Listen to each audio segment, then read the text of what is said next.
네, 오늘은 낙심하는 그 자리에서라는 제목으로 함께 말씀을 나누겠습니다. 이사야서 1장부터 39장까지는 유다 백성이 심판으로 가는 마지막을 기록하고 있는 장입니다. 그래서 하나님의 심판의 경고들로 시작되고 여러 가지 죄악으로 인해서 북이스라엘은 아수르에 의해 망하게 되고 또 마지막 39장에서는 유다도 바벨론에 의해 멸망될 것을 예고하고 마무리가 됩니다. 그리고 이어지는 40장부터는 분위기가 완전히 반전되어서 바벨론의 포로가 되어서 살고 있는 이스라엘 백성들에게 다시 고국으로 돌아오게 될 것임을, 하나님이 회복시킬 것임을 약속하시죠. 그래서 어제 읽은 55장, 이사야 55장 마지막 부분에서도 그 놀라운 회복의 약속이 담겨져 있습니다.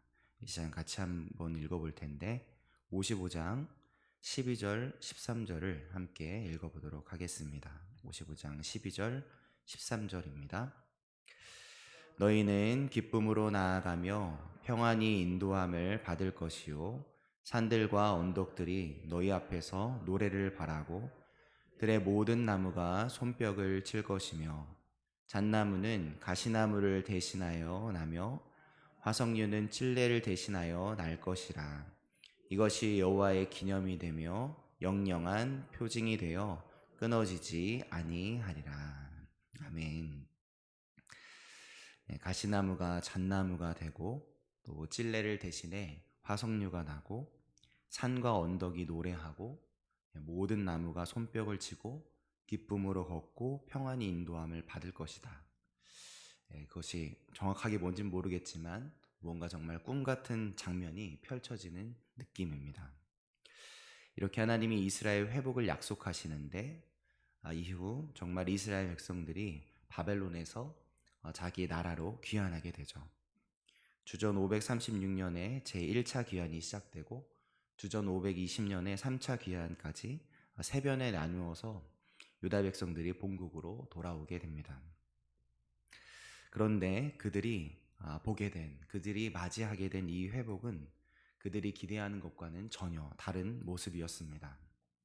산과 언덕이 노래하고 모든 나무가 손뼉을 치는 듯한 그런 따뜻한 느낌보다는 오히려 답답함과 막막함이 그들의 마음을 채웠죠. 한번 생각해 보시길 바랍니다. 바벨론에 포로 생활을 하던 백성들이 다시 고국 땅으로 돌아왔습니다. 그런데 돌아온 그 땅이 어떤 땅이었겠습니까? 전쟁으로 인해 파괴된 공간이었고 거기다 장장 70년 동안 회파되어 있었던 곳이죠. 이미 성전이 모두 파괴되었고 온 나라와 온 동네가 다 황폐해져 있었던 것입니다. 그러니 그 땅에서 농사가 잘 이루어졌을 리가 없겠죠. 무너져서 떨어진 돌들부터 다 드러내야 하고 치워야 했을 것입니다. 계속해서 흉작이 이어졌습니다. 거기다가 또 유다 백성이 바벨론의 포로로 잡혀갔을 때 그 유다 땅에 거류민들이 들어와서 살게 되었는데 그들이 또 텃세를 부리는 거죠.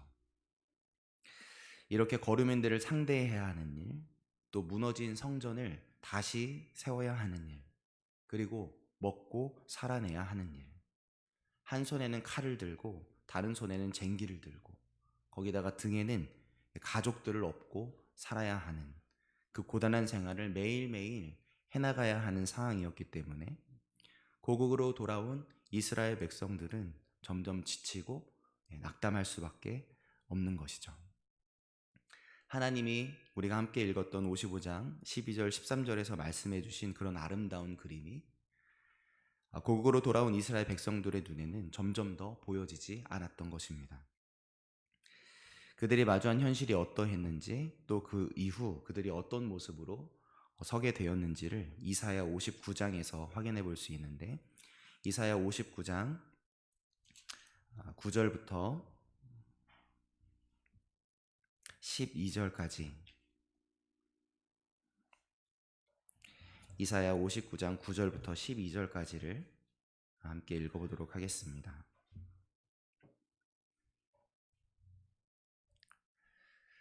이사야 59장 9절부터 12절까지입니다. 그러므로 정의가 우리에게서 멀고 공의가 우리에게 미치지 못한즉 우리가 빛을 바라나 어둠뿐이요 밝은 것을 바라나 캄캄한 가운데에 행함으로 우리가 맹인같이 담을 더듬으며 눈 없는 자같이 두루 더듬으며 낮에도 황혼때같이 넘어지니 우리는 강장한 자 중에서도 죽은 자 같은지라. 우리가 곰같이 부르짖으며 비둘기같이 슬피 울며 정의를 바라나 없고 구원을 바라나 우리에게서 멀도다. 이는 우리의 허물이 주의 앞에 심히 많으며 우리의 죄가 우리를 쳐서 증언하오니 이는 우리의 허물이 우리와 함께 있음이니라. 우리의 죄악을 우리가 아나이다. 아멘. 빛을 바라지만 어두움뿐이고 밝은 것을 바라지만 캄캄한 가운데 행함으로 우리가 매일같이 담을 더듬으며 눈 없는 자같이 두루 더듬으며 낮에도 황혼때와 같이 넘어지고 우리는 강장한 중에서도 죽은 자 같은지라. 이는 우리의 허물이 주의 앞에 심히 많으며. 이렇게 이스라엘 백성들은 빛을 바라나 어두움뿐인 이 귀한의 현실 속에서 낙담하고 있는 것입니다. 주님 앞에 여전히 허물을 쌓아가고 있는 것이죠. 이 백성들의 모습, 바벨론의 포로에서 고국으로 귀환을 허락받았음에도 여전히 낙담하고 있고 여전히 허물을 쌓아가고 있는 이 이스라엘 백성들의 모습을 보면서 우리는 이렇게 생각이 들죠. 도대체 이 이스라엘 백성들은 왜 이 모양일까? 언제쯤 정신을 차릴까? 언제쯤 정신을 차려서 낙담하지 않고 감사할 수 있게 될까? 하는 그 비판의 마음이 먼저 듭니다. 그러나 우리는 좌절하고 있는 이 이스라엘 백성들이 믿음이 없다, 믿음이 약하다 라며 쉬이 비판하기 이전에 이스라엘 백성들이 왜 이렇게 행동할 수밖에 없었는지, 왜 이들이 이렇게 낙담하도록 만든 그들이 마주한 현실이 어떤 것인지를 바라보는 것으로 함께 나아가야 하는 것입니다. 여러분, 사실 우리도 그럴 때가 있지 않습니까? 답답한 현실 앞에서 아무리 애쓰고 발버둥쳐도 해결의 기미조차 보이지 않는 그 현실 앞에 놓이는 순간 말이죠. 우리 마음에 이런 말이 생각납니다. 에이, 기도해서 뭐해? 아유, 예배드려서 뭐해? 다 의미 없다. 다 부질없는 거 아닐까? 그렇게 마음이 들죠. 그러니 우리들은 이 이스라엘의 좌절과 불평 앞에서 아유, 이스라엘은 복 받았으면서 귀환까지 하나님 시켜주셨는데 왜 불평을 할까? 라는 질문, 그 믿음 좋아 보이나 겉도는 질문을 넘어서 하나님은 왜 당신의 백성을 낙심의 자리에 여전히 있게 하시는 걸까? 하는 핵심적인 질문을 던져야 하는 것이죠. 여러분, 이렇게 생각해 보시길 바랍니다. 만약 포로였던 이스라엘 백성들이 고국에 돌아와서 보니까 하나님이 뿅 일해 주셔서 성벽이 이미 재건되어 있었으면 얼마나 감동이었겠습니까? 그랬으면 이스라엘 백성들이 불평을 꺼내겠습니까? 감사를 꺼냈겠습니까? 그렇게 하나님이 막 만들어 주셨다면 정말 감사가 꺼내지지 않았겠습니까? 제가 자주 하는 말이지만 감사 왕감사가 아니겠습니까? 이 이스라엘이 포로로 잡혀가서 텅 빈 그 땅에 들어와 살던 거류민들이 있었죠. 그들과 다툼이 없을 수 있도록 하나님이 이 이스라엘이 고국으로 돌아오기 바로 직전에 하나님이 미리 좀 이 거류민들을 다른 곳으로 다 이주시켜 주셨다면 이스라엘이 그들과 부딪힐 불편함이 전혀 없었을 거잖아요. 그러면 저절로 하나님이 말씀하신 아름다운 그림이 막 그려지지 않았겠습니까? 아니, 그렇게까지 해주시기 어려우시다면 농작물을 땅에 막 심기만 해도 금방 열매들이 막 주렁주렁 열리게 해주시면, 그렇게 먹는 문제라도 없애주시면 그러면 이스라엘이 감사할 수 있지 않았을까요? 그런데 왜 우리 하나님은 그렇게 이스라엘이 꿈꾸는 대로, 바랐던 대로 만족과 감사만 있는 상황, 다 잘되고 다 잘 풀리는 방향으로 인도해 주시지 않으시고 여전히 낙담이 있고 여전히 답답함이 담겨 있는 상황으로 인도하시는 것일까요? 어제 함께 읽은 이사야 55장 8절부터 9절에서 우리는 그 하나님의 일하심의 비밀을 조금이나마 발견할 수 있게 됩니다. 이사야 55장 8절부터 9절을 함께 읽어보도록 하겠습니다. 이사야 55장 8절부터 9절입니다. 함께 읽겠습니다. 이는 내 생각이 너희의 생각과 다르며 내 길은 너희의 길과 다름이니라. 여호와의 말씀이니라. 이는 하늘이 땅보다 높음같이 내 길은 너희의 길보다 높으며 내 생각은 너희의 생각보다 높음이니라. 아멘. 우리의 생각과 다른 생각, 우리가 걷고 싶은 길과 다른 길, 하늘이 땅보다 높음같이 하나님의 생각, 하나님이 여시는 길은 우리의 생각 그 너머에 있다는 것을 말씀해 주십니다. 우리는 하나님이 우리 인생 속에서 만나게 될 수많은 고민들과 문제들을 하나도 남김없이 싹 다 해결해 주신다면 우리들의 인생이 아름다운 그림이 그려지겠지. 또 그러면 우리들의 믿음이 성장하겠지라고 생각합니다. 그런 우리들의 기대와는 달리 하나님은 우리들의 인생 속에 문제들을 여전히 허락하시죠. 우리를 고민하게 하시고 때로 우리를 답답하게 만드시고 또 우리의 하루하루를 눈물 없이는 지나보낼 수 없는 정말 광야와 같은 삶 한가운데로 이끌어 가시기도 합니다. 그런데 하나님은 어떻게 만들어내시죠? 바로 그 광야 한가운데에서 당신의 놀라운 역사를 드러내시고 만들어내시는 것입니다. 마치 야곱이 형 에서와의 만남 앞에서 정말 죽을 것 같은 두려움에 사로잡혀서 가족들을 다 먼저 내보내고 홀로 광야에서 천사를 붙들고 씨름할 수밖에 없었던 그 갑갑했던 순간이 오히려 야곱이라는 이름이 이스라엘이라는 놀라운 이름으로 바뀌게 된 영광의 순간이 된 것처럼, 또 모세가 이집트의 왕궁 안에 살고 있던 젊고 혈기왕성했던 순간, 그 최고의 권위와 지위를 누렸던 이집트 왕자였을 때가 아니라 살인을 저질러서 광야로 뛰어들어가 숨어 살 수밖에 없었던, 그래서 도망자 신분으로 수많은 세월 두려움 속에서 후회 속에서 살아내야 했던, 그리고 시간이 지나 힘없는 노인이 되어버린 모세가 된 그때야 불타는 떨기나무에서 모세를 만나주셨던 것처럼, 우리가 바라고 꿈꾸는 대로 우리가 무언가를 이루어내고 우리가 무언가 더 높은 곳에 올라간 순간이 아니라 다 낮아지고 무너진 그제서야 모세를 만나시고 이스라엘 백성을 구원해내는 위대한 사람으로 세워주셨던 것과 마찬가지인 것이죠. 오늘 이스라엘의 상황도 마찬가지였습니다. 그들은 하나님은 왜 당신의 백성을 낙심하는 자리에 있게 하신 걸까? 라고 물을 수밖에 없는 상황을 만났습니다. 그런데 그 상황, 하나님의 선택받은 선민이었던 이스라엘 백성들이 여전히 하나님을 믿지 못하는 자리, 여전히 낙심하는 자리에 있게 됨으로써 하나님은 또 다른 역사를 빚어내시는 거죠. 이사야 56장 4절부터 7절을 함께 읽어보도록 하겠습니다. 이사야 56장 4절부터 7절입니다. 함께 읽겠습니다.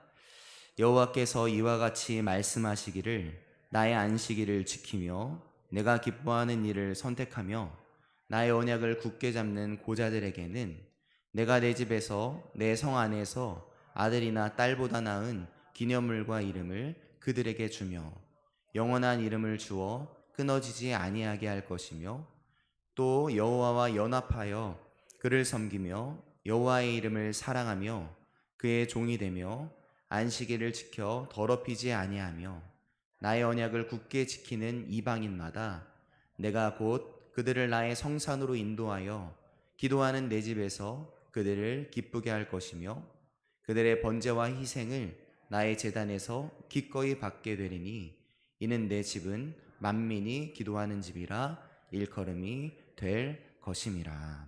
아멘. 네, 이방인, 자격 없는 이방인, 하나님께 선택받지 못한 그들에게 선택받은 내 아들과 딸들보다 더 나은 기념물들을 주고 영원한 이름을 주어 끊어지지 않게 하겠다고 선언하십니다. 이 이방인도 부르시는 하나님의 약속의 말씀은 분명 하나님의 선민이었던 이스라엘 백성들에게 있어서 정말 생각해 본 적도 없고 상상해 본 적도 없는 그들 생각 너머의 역사였을 것입니다. 얼마나 그들이 이 하나님의 그림을 상상해낼 수 없고 그려낼 수 없었으면 아직도 하나님의 선택받은 백성인 유대인들은 우리와 동일한 하나님을 믿고 있으면서도 그 하나님이 그려내신 신비 예수 그리스도를 아직도 믿지 못하고 있죠. 그러나 하나님은 오늘 이 이사야서의 말씀에서 분명하게 자격이 없는 존재였던 그들의 이름을 당신의 입술로 친히 불러주십니다. 여호와께 연합한 이방이나, 언약을 굳게 지키는 이방이나 라고 그렇게 부르십니다. 그리고 이렇게 약속하십니다. 여호와와 연합하여 그를 섬기며 여호와의 이름을 사랑하며 그의 종이 되며 안식일을 지켜 더럽히지 아니하며 나의 언약을 굳게 지키는 이방인마다 내가 곧 그들을 나의 성산으로 인도하여 기도하는 내 집에서 그들을 기쁘게 할 것이며 그들의 번제와 희생을 나의 제단에서 기꺼이 받게 되리니 이는 내 집은 만민이 기도하는 집이라 일컬음이 될 것임이라. 아멘. 당신의 선택받은 백성, 선민에게만 부으시는 구원의 그림이 아니라 당신이 선택한 선민을 넘어서 이방인, 고자, 다시 말해서 자격이 없다 여겨졌던 이 세상의 모든 민족들에게 당신의 구원의 문을 활짝 여시는 정말 상상 너머의 놀라운 그림을 그려내는 것이죠. 이방인의 사도였던 바울은 이스라엘 백성들이 좌절과 낙심의 자리를 통해 이스라엘 백성들이 가졌던 그 좌절과 낙심의 자리를 통해서 하나님이 그려가신 그 놀라운 그림을 이렇게 설명합니다. 로마서 11장 30절부터 32절인데요. 제가 읽어드리겠습니다. 너희가 전에는 하나님께 순종하지 아니하더니 이스라엘이 순종하지 아니하므로 이제 긍휼을 입었는지라. 이와 같이 이 사람들이 순종하지 아니하니 이는 너희에게 베푸시는 긍휼로 이제 그들도 긍휼을 얻게 하려 하심이라. 하나님이 모든 사람을 순종하지 아니하는 가운데 두어 두심은 모든 사람에게 긍휼을 베풀려 하심이로다. 아멘. 자, 이스라엘이 순종하지 아니함으로 이제 긍휼을 입었는지라. 이스라엘 백성들이 여전히 낙심하게 되는 자리로 이끄셨던 바로 그 하나님의 이끄심이 자격이 없던 이방인에게까지 예수 그리스도의 복음이 흘러가게 하시는 하나님의 역사의 길이 되었던 것이죠. 그렇습니다. 많은 사람들은 우리 삶 속의 문제를 마치 무언가를 잘못해서 벌받는 것으로 생각하며 바라볼 때가 많습니다. 그랬기 때문에 욥의 친구들도 욥의 고난을 보고 욥이 잘못한 게 있으니까 혼나는 거 아니냐면서 비난했고, 또 예수님을 바라보던 예수님을 따르던 사람들도 예수님이 받으시는 고난을 보고 모두 예수님을 등지고 예수님을 떠나버렸죠. 오늘 우리도 또 마찬가지로 또다시 낙심 앞에 선 이스라엘 백성들을 손가락질하려고 합니다. 아유, 그 정도밖에 신앙이 안 되니까 고난을 당하지. 그러니까 그거밖에 안 되지. 그러나 욥이 삶에서 끌어안아야 했던 고난, 예수님이 생명 다해서 품어야 했었던 고난, 이스라엘 백성들이 여전히 낙심과 고난의 자리에 머물게 하셨던 하나님의 이끄심은 여러분 무엇이었습니까? 그 모든 도구가 하나님의 일하심의 통로였죠. 그 앞이 보이지 않는 낙심의 길과 고난의 길은 결국 하나님이 아름다운 그림을 그려내시는 역사의 도구요, 구원의 도구가 된 것이었습니다. 그렇습니다. 오늘 우리들에게 있는 문제들, 오늘 우리들이 해결할 수 없는 문제들이 우리들의 인생 속에 여전히 담겨 있고, 지금 그 문제를 끌어안고 하루하루를 버텨내고 견뎌내며 살아가고 있다는 것은 그런 우리를 통해서 하나님이 그려내시고자 하시는 놀랍고 아름다운 그림이 있다는 것과 같습니다. 절망을 감격으로 빚으시고 죽음을 부활의 영광으로 바꾸시는 그분의 일하심이 우리 인생에도 동일하게 부어지고 있다는 것이죠. 그렇기에 오늘 우리가 이해하지 못하는 지금의 현실이 답답하고 막막하겠지만, 그럼에도 불구하고 우리는 그 길을 걸어내야 합니다. 답이 나지 않는 것 같은 이 길을, 눈물이 흐르는 이 길을, 앞이 보이지 않는 이 길을 우리는 걸어가야 합니다. 그 길이 바로 우리 주 예수 그리스도가 걸어가신 길이요, 예수의 등에 업힌 이방인인 우리가 예수와 함께 통과해야 할 길인 것입니다. 그러면요, 그렇게 걸으면요, 하나님이 일하시는 것이죠. 하나님이 그려가시는 겁니다. 당신의 영광의 작품을 우리 삶 속에 그려내 주시는 것이죠. 그러니 이 자리에 모인 우리 만수교회 모든 성도님들은 오늘도 예수님과 함께 그 길을 걸어내시길, 공고한 인생의 길 그 한가운데서 일하시는 하나님의 역사하심을 기대하며 오늘도 걸어 나아가시길, 고난의 역경 속에서 빚어내시는 하나님의 작품을 만나서 마음껏 찬양하고 노래하게 되시길 예수님의 이름으로 축복합니다. 아멘. 기도